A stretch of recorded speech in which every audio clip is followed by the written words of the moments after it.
around here. Good to go. Hey, sit down. Let's get going. Okay, we ready to go? Okay, how many, one more thing on the style survey. How many was it accurate in describing your kind of style? Was it accurate? Raise your hand. Okay. All right. You know, all of us have read books or even in your own writing where lines that need work. Now I got this from a Twitter account. Let's look at this. This actually came from once again a Twitter account. Check out this website I set up for you to check out all my work. Does that line need a little work? Okay, what's wrong with it? Well, we got check and check, 2 words in the same sentence. But it's a little too wordy. You know, what if the guy would have said, make it simple, check my website. That's all I need to say. Or how about, or check this website for my work. Just make it easy. Okay, let's, the other one. Lines that need work. Okay, let me read this to you. And as I'm reading it to you, think to yourself, what's wrong with this? You know, what could this writer have done to make it clearer for the reader? It said, he had the blackest hair she'd ever seen. It's almost had a tinge of blue when sunlight shone through the ceiling height windows at an angle that shone right down on him at times like a spotlight. Okay, there's a lot of good information in there. And she paints whoever did it, they paint a pretty good picture, but how could she have said this to make it better? Okay, I'm going to repeat her first line. He had the blackest hair. But what if she'd have said, he had the blackest hair she'd ever seen. It had a tinge of blue when spotlighted by the sunshine. That's a good sentence. But she could have tightened that thing up a little bit and made it better. Did it make you kind of tired when I read this to you? Okay. The second sentence, I counted the words in this. You want to know how many she had or he had in the second sentence? There's 29 words in the second sentence. That goes back to what we were talking about earlier on don't make your sentences too long. The reader will catch that. Okay, let's look at the next one. Lines that need work. This is from my book, Printing Point. And the first sentence is when I wrote it the first time. It didn't even have a revision in it. This is how I wrote it the first time. We rested on the plane after our meal. Kowalski said he'd go over the 5 parameters of operation when we landed. All of us had experience with these steps before a mission, and they were vital if the rescue was going to be successful. Is there anything wrong with that? God, I almost went to sleep. It's too long. It's too wordy. But once again, that's why I wrote it out the first time. Okay, let's look at the second sentence and see if I hope it's better. The men and I rested on the plane after our meal. Kowalski said after we landed, he'd go over the 5 parameters of operation. They were vital for the rescue to be successful. Was that better? Shake your head, yes. I hope. Okay. All right, I know she's from doctor. I counted 18 words that I took out after my first writing. I have a question. Okay. Was there another part where you told or showed that these guys had experience in these missions before? Yes. So that part didn't need to be there? It did, but there were stages of what was going on here. So I had to explain, this is the first time I mentioned the 5 parameters of operation. These are special ops guys. Okay, so- special operation So guys. their experience wasn't the point, the 5 parameters was the vital information? Yes. Okay. Yeah, it was real vital. And these are where these guys get together. They're all retired special ops, but they're on a private mission. Okay. So I did have to did have to put that in there, the 5 parameters. And of course, I'll talk about that a little bit later on, but to answer your question. Because I was wondering why that part got out, because to me, just reading it, I was like, well, I kind of like to know that the people were experienced, but not knowing that, oh, these are retired, these guys already know this. Yeah, and that comes early. That was, yeah, okay. Yeah. All I right. just took this sentence out because Now I know So, why it was cut. my first road. Okay. All right, this is also my word from Panic Point, and this is how I wrote it the first time. The first example. Kowalski's tone was skeptical and dropped off with each word. Okay. But here's how I hopefully made it clarified things. Kowalski's skeptical tone dropped off with each word. I just changed it a little bit and did away with some words that weren't necessary. Okay, the next one. All right, this is also my writing, and this is an example of what Lori Freeland hammers me on all the time, is action and reaction. Well, this is how I wrote it the first time. A voice came over the intercom. Please take a seat and buckle up. Prepare to take off. That's what she wrote in the margin, like I told you earlier, action, reaction, and then that stupid little smiley face. I knew I'd screwed up when I saw it. So here's how I had to go back and rewrite it. Please take a seat and buckle up. A crackled voice came over the intercom. Prepare to take off. Now I had to make this a little bit better because of what the training that I got from Lori, but I tried to put words in there that are action words, crackled. You know, have you ever been on an airplane and it's a little bit unclear? It was kind of crackling. Well, I tried to make it better by putting action words in there. Okay, yogiism. You can observe a lot by watching. I tell you what, I've read a book on these yogiisms, and I can read them over and over, and it still makes me laugh. Okay, here's a good one. Don't use said all the time. Now, I'm not saying that you can't use the word said, but be careful how you use it. Let's look at the first example. I love your vet, Joe said. Birthday present, Roger said.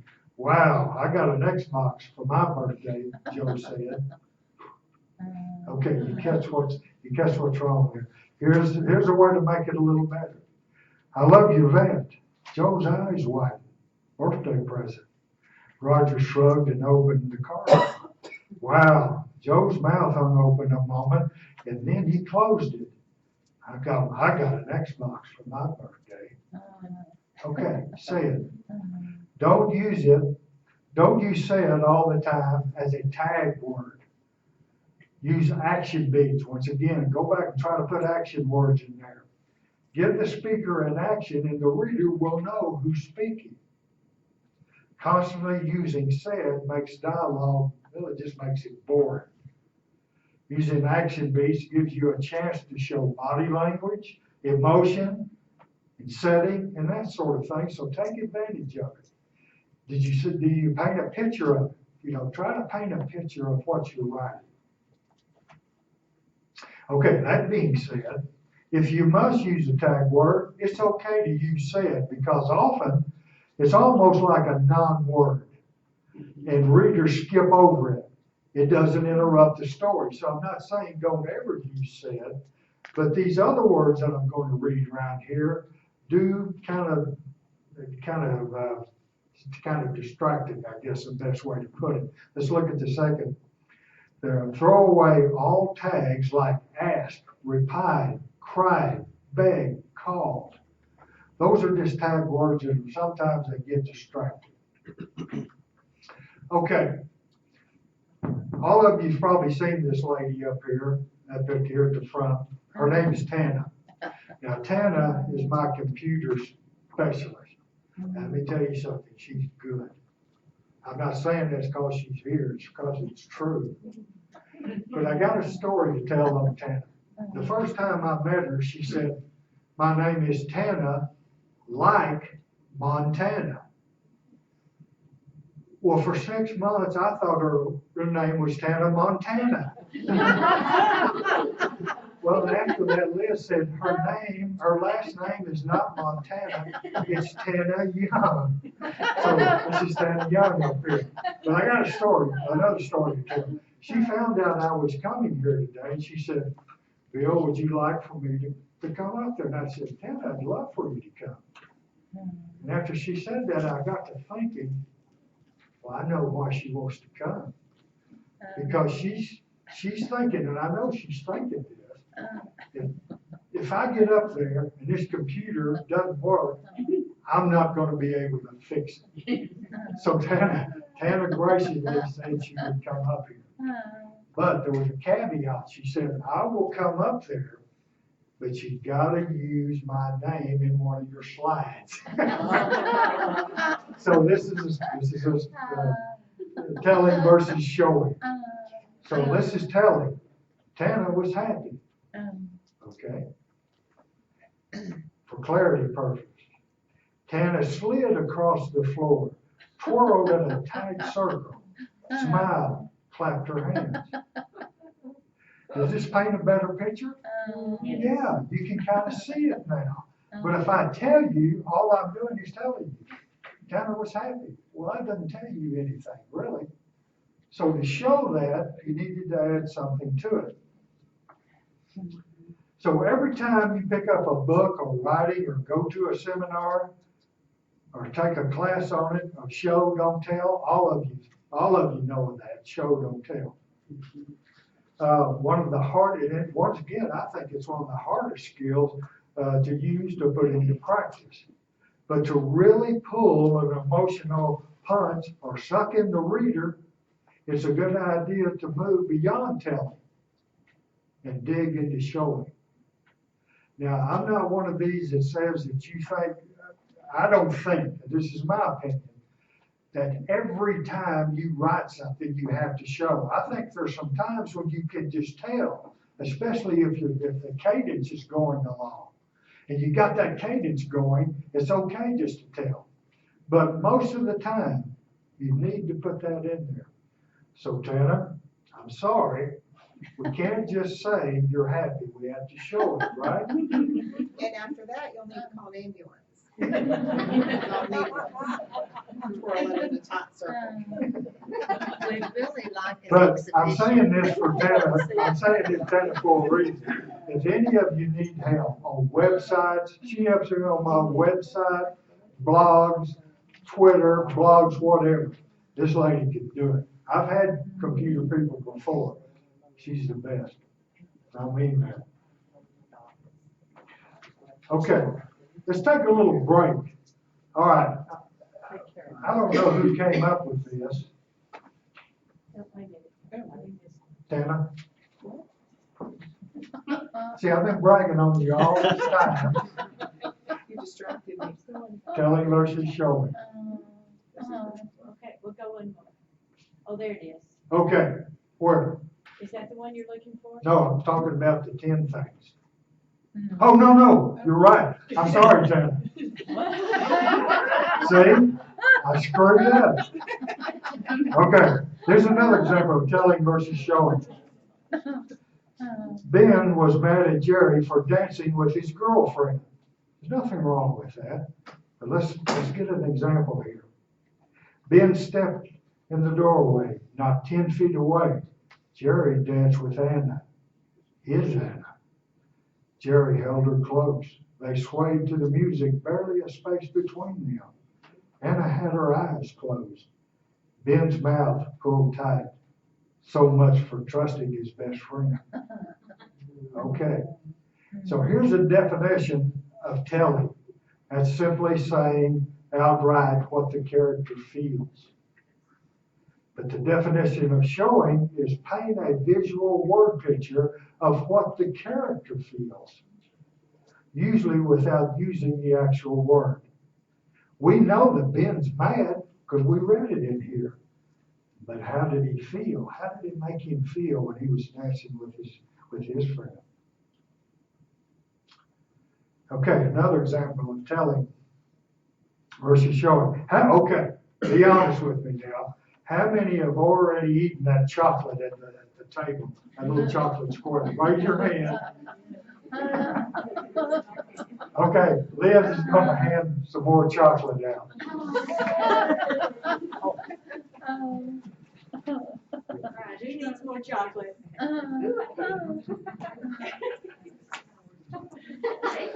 Okay, while she's passing that out, I'll go ahead. Got two hands. Yeah, Tana's got two ends up. She ate hers.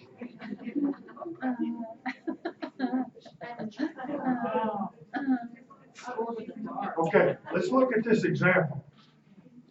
I love chocolate, Mary said. Okay. How could we have made that better? Let's look at this. Mary scooped another chocolate candy from the dish and held it to her nose, breathed in the delicious smell, and popped it into her mouth. Okay, take your chocolate. Okay. All right, open it up, unwrap it. Sound good. Smell it. Take a sniff of it.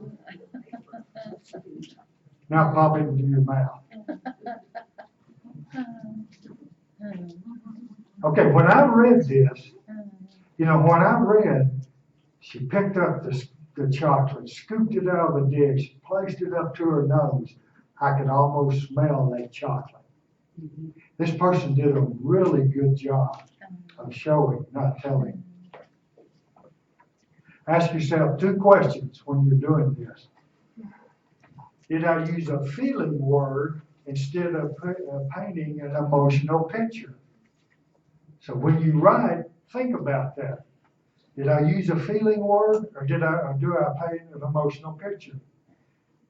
If the scene was in a movie, what emotion would a camera use if there was no dialogue?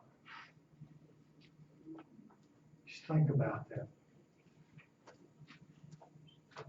Okay, straying a little bit. We came across this, and 10 things that people say to writers but shouldn't. Number 1, so you're still writing your little booky poemy thing, is that right?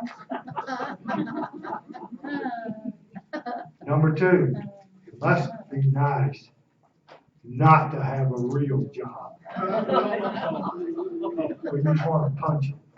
Number 3, writing doesn't sound too difficult. Oh yeah? If it's easy, why don't you write a book? Number 4, I always thought I'd write a book after I retired once I had some time to kill. How many times have you heard that one? Wait a second. Creative writing degrees? Is that a real thing? Well, yeah. It's like getting a degree in statistics. It is a real thing. I get ticked off when they say that one. Oh, the next one. Have you been published yet?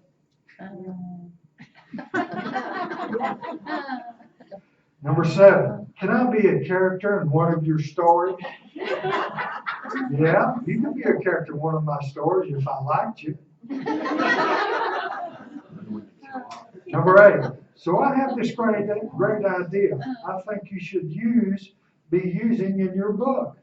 Once again, well, if it's such a great idea, why don't you write your own book? Number 9, aren't writers just professional liars? They tell a story for a living, after all.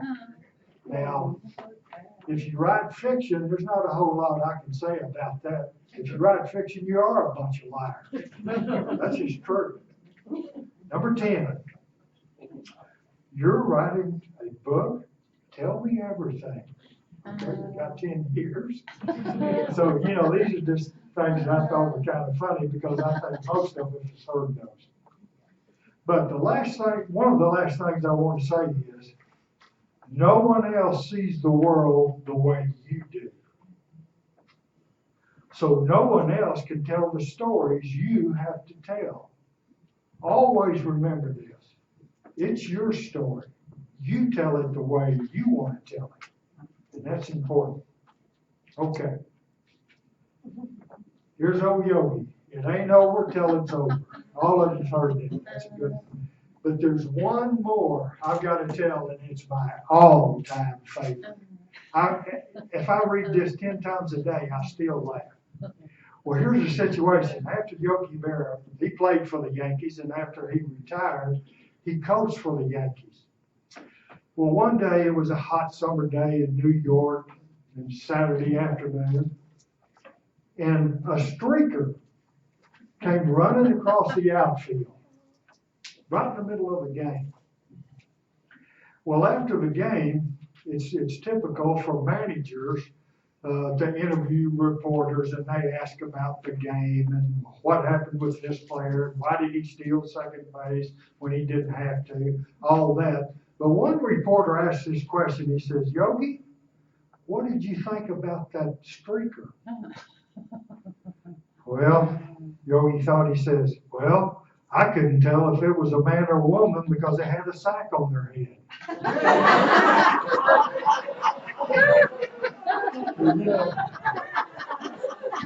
I think this guy, you read what he says, and you have a tendency to think, this guy's not very smart. I bet you this guy's got a high IQ. He just is. Okay, Liz, have you got anything else? Okay, come on right here.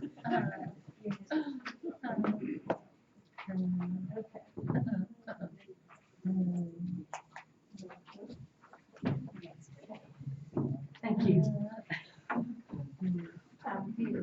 When Bill decided to pursue writing, he came home from the academy one day, Jody, and said, they tell me I need somebody to help me. So would you help me in this? And so I was glad to do it. I have a background as an elementary school teacher. And so when you're an elementary teacher, you really have to have a lot of creativity in a lot of ways. So I've used that many times in my working career. But we put one of these cards. Bill has a postcard made, and we mailed these out to people. A lot of people, surprisingly, not everybody has internet. Not everybody does Facebook. So this is the first card he had done, and now we've got a card with all 3 books on it that we'll mail out in January. And so when we first got the cards, we only put the website on the back, and we had to handwrite all this information. My handwriting is not good, so guess who got to handwrite all the information in the addresses, because people can't read my writing. But anyway, this is one of the things that we do, and I keep these in my purse. I'll be at the store checking out. I said, you like to read? My husband's an author. Here's his information. So I keep these in my purse and hand them out all the time.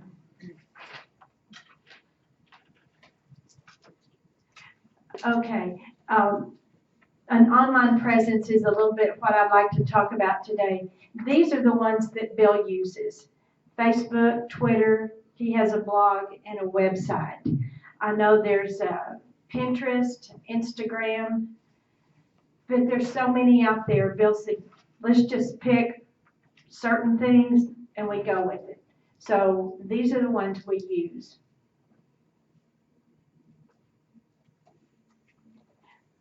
Okay, let's talk about Facebook first.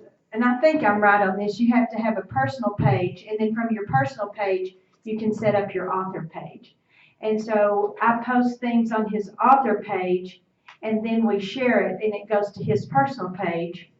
And then I have a Facebook account, then I share it on my personal page. I don't know about y'all, but he also has a private reviewer group on Facebook of like 35 people. But every time we post, it's never shown more than like 12 or 13 people that see it. Do some of you other people have problems on Facebook that not everybody sees it? Yes. So, you know, I think we may try a different route of contacting the reviewer group, because I just don't think they all see it. Facebook's trying to make you have to pay for that. Yeah. Probably. Yeah. Okay. Oh, Twitter, what not to do. When Bill had finally built his Twitter account up to about 1,500, it was so exciting. And so one night I just sat down with the phone and I just started following people, follow, till I hit 5,000. Bill had 1,500 people following him, and he was following 5,000. When it hit 5,000, Twitter said, "You may not follow any more people." So I realized that your numbers need to stay sort of close. So I spent the next week unfollowing 3,500 people, and that took a long time. Oh, yeah. So now I try to work Twitter almost every day, in the morning, in the evening. I'll follow about 25 to 30 people, and then I check back in about 48 hours, and if they've not followed him back, I unfollow them so that we can keep his numbers about the same. And then chances are I'll follow them again sometime. There's so many people out there that chances are of you following another person a second time is very likely.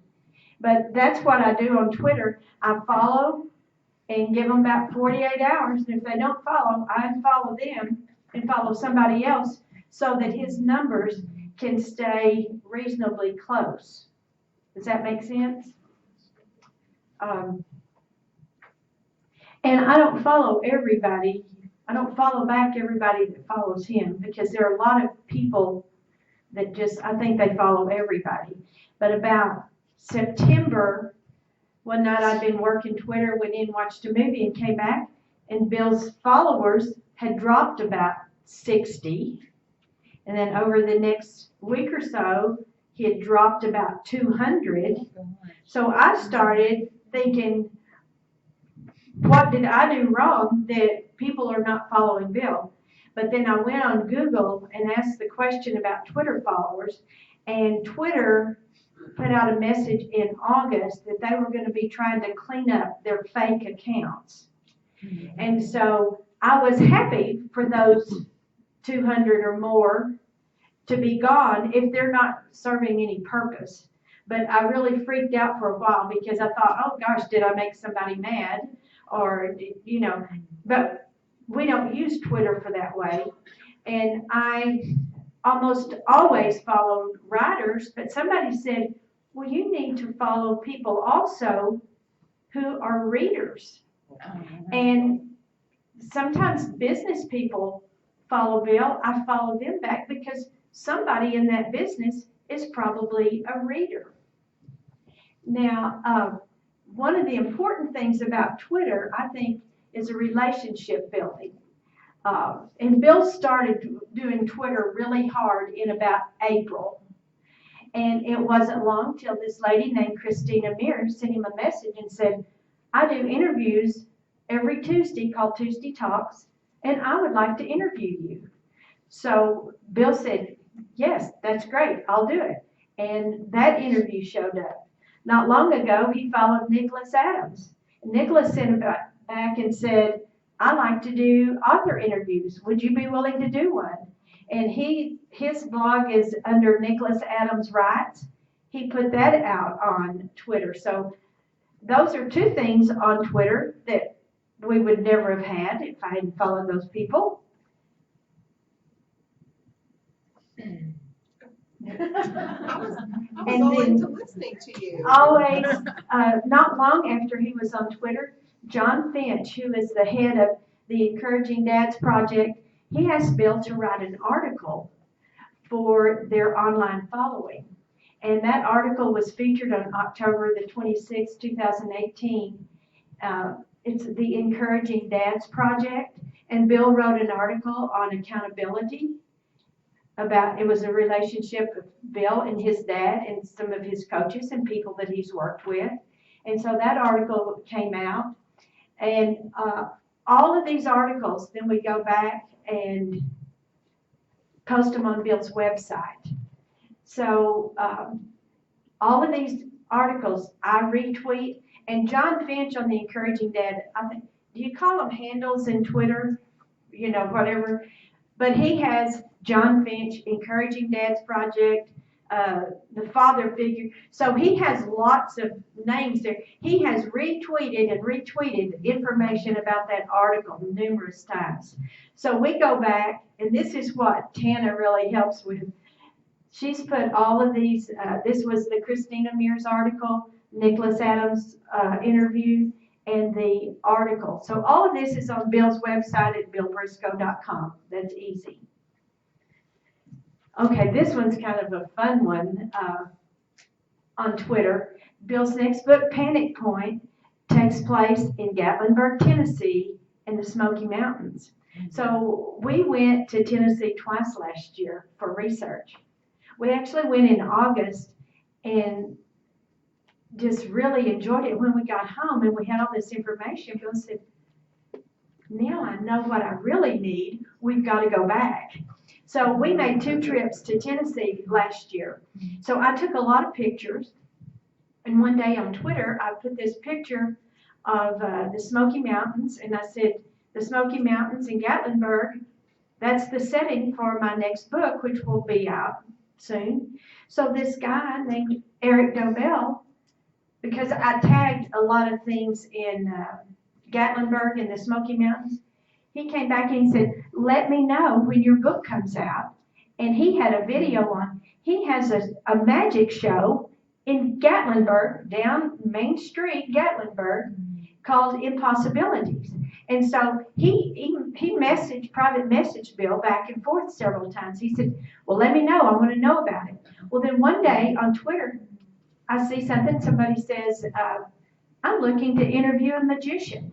Does anybody know anybody? So we sat back and said, check out Eric Dobell in Gatlinburg. And we tagged Eric on that. And he said back, thanks, Bill, for referring me to this guy. So relationship building that's a lot what Twitter is. I don't know if you ever get many sales on it, but the relationship building there. Let's see what's next. I'm way up. Okay, this is something brand new that we've started. Building a following on BookBub. Now, all you have to do is do an author profile, claim your books, and then you can ask people to follow you on BookBub. Now, for the longest time, Melody Heisinger kept saying, just tell people how to follow you on BookBub. I didn't know how to figure out to have people follow him on BookBub. But just about 2 weeks ago on Book Sweeps, we did a promotion to get BookBub followers. And now with Tana's help, I think I figured out how to put it in his newsletter. Just click right here and you can follow me on BookBub. But here's what's really neat about BookBub. And Jody, I've seen some of your books like this. If you have an author profile on there and you have a new release, they send emails to everybody who is following you. Now, you might get an email from Bill Briscoe's newsletter, but if you get an email from BookBub, you might really pay attention to that. And so this is something we're gonna really try to start building there. And like I said, I did a book sweeps promo that kind of jump-started this. This is something brand new that we're trying. Liz, may I Yes. say something? Certainly. Last month or month before last, the book that came out in May was featured there through Kensington. And I looked at my Amazon sales and it was like I dropped my teeth.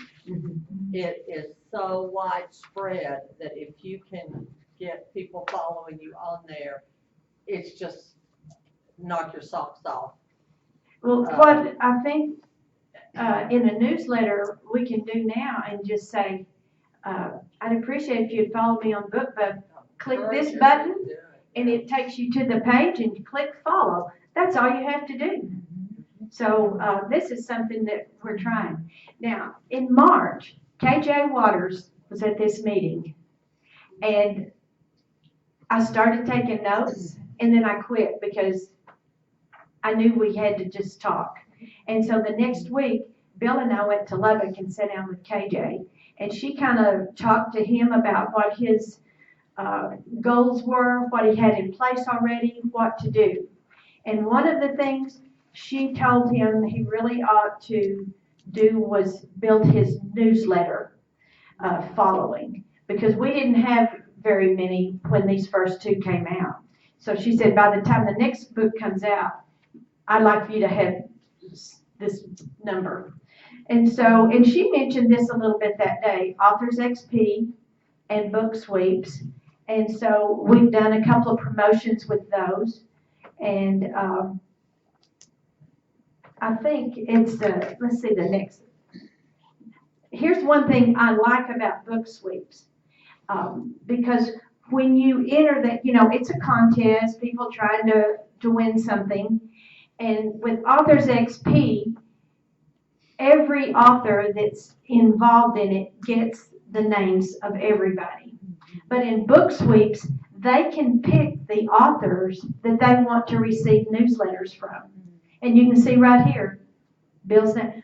One time I looked, his name was the top name. I was so excited. And it's not even alphabetical order or anything, but his name was there.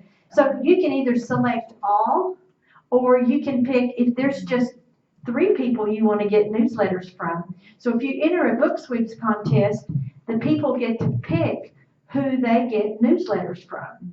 And so I felt like people he would get from this group would be more likely to open, which is also an issue if you send your newsletter and people opening them. We've got a lot of people on his newsletter list that probably have never opened one.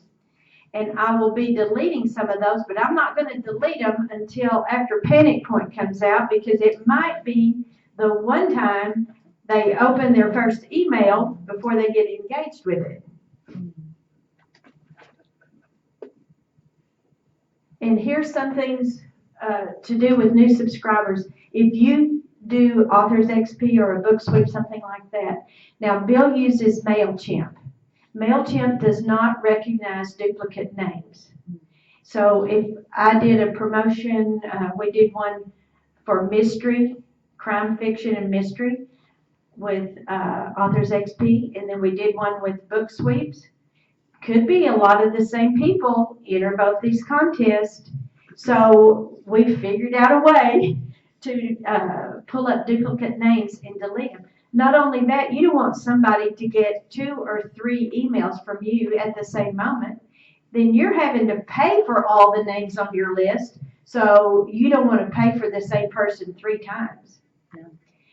Now, this is something brand new that we've just started, and all of these first people that we've done for the last 6 months, we would just send newsletter, but we never did anything to really engage them with Bill. And so now when people sign up for his newsletter, like I mentioned this morning on the website, and you can do that on his Facebook page or his Twitter page, they can download Peppermint's Promise, and then they will get a series of emails over the next 4 weeks just to find out a little bit about him, like where he writes, what he likes to do, things like that. So we just got a brand new email list from Book Sweeps this week.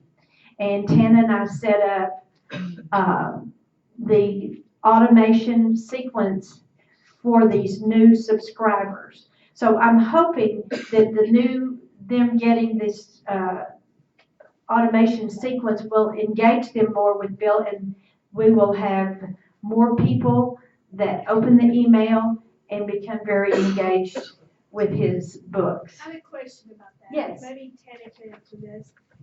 When I get newsletters, I don't open them, I read them in my view window. And so I heard that doesn't register as a click on the newsletter, and then everybody cancels it. So, I mean, to keep the newsletter, do you have to click on it, every one of them? It probably depends on the service, but yes, I can see that being an issue. Because they don't know you've opened it. If you're only looking at it, I do the same thing to my daughter on Facebook Messenger. I see the preview of what the question she asked me come up, but I don't want her to know I've read it yet, so she's not opening it. Yeah. You know? So if you're not clicking on it, it may not recognize that you've actually seen it. So that's why I hesitate to delete all the people on my email list that's not active, because they may be looking at that in a viewer window. Right. Maybe they don't click on the buy link, but that doesn't mean they're not reading my newsletters, because I get comments. Right. You know, they'll comment on it. So I don't know that I agree with deleting everybody that's inactive. Right. It's Well, just now that's a saying- very good point. And because I have heard somebody say that they might open it in a preview pane and they don't click on it. So that is something to consider there. That's a really good point. So, all right. Now, do any of you do newsletter swaps? Do you know what I'm talking about? Okay. Recently this summer, one of Bill's author friends said, I need help promoting this book that I have coming out. And if you'll help me promote it in your email, when you have a book coming out, I will mention your book in my email. And then just last week, there was a guy that Bill's in a couple of private Facebook groups that he said, would anybody be interested in promoting my book? And I'll be happy to promote your book. So last week in Bill's newsletter, he promoted, it's Aaron Paul Lazar is an author. He joined with 20 other authors, and they put together a package of books for 99 cents, and 50% of the proceeds are going to go to Pets for Vets, which is a really great cause. And so Bill put it in his newsletter, really highlighted Aaron's series of books.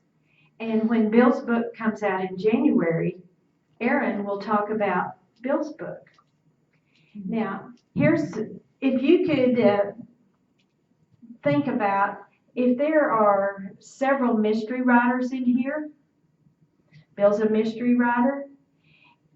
When Bill's book comes out in January, and he sends to his newsletter people, but if 3 or 4 of you in here are mystery writers, and y'all join kind of a swap team, and the same thing, like Rick, on your book, when you would send to your newsletter people, but if you had 4 people that maybe had 2,000 newsletter people, you would all kind of do a book swap, then your information would go to 8,000 other people at no charge to you. And so I'm telling you right now, if any of you write mystery and you're interested in doing a book swap with Bill, come see him after the show or see me.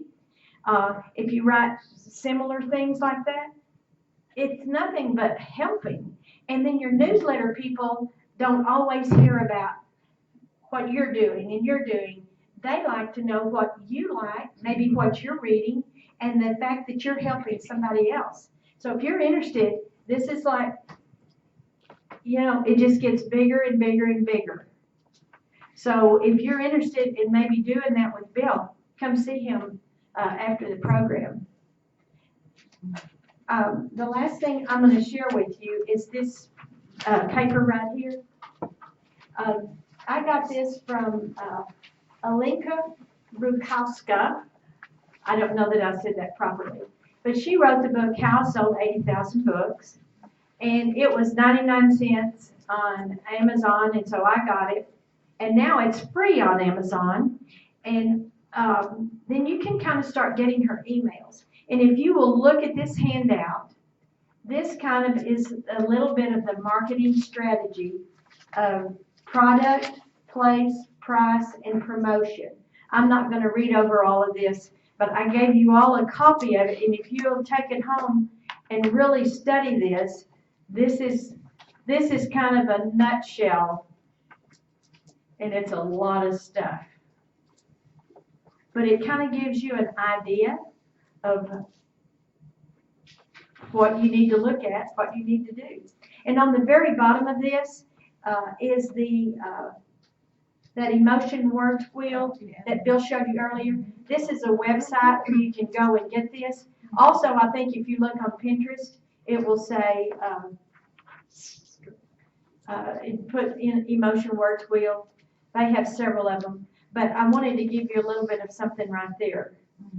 So what I'd like to leave you with today is if you'll sign up for Bill's newsletter, you'll get Peppermint's Promise for free, and then you can see how that automation sequencing works. And I guess that's it for me.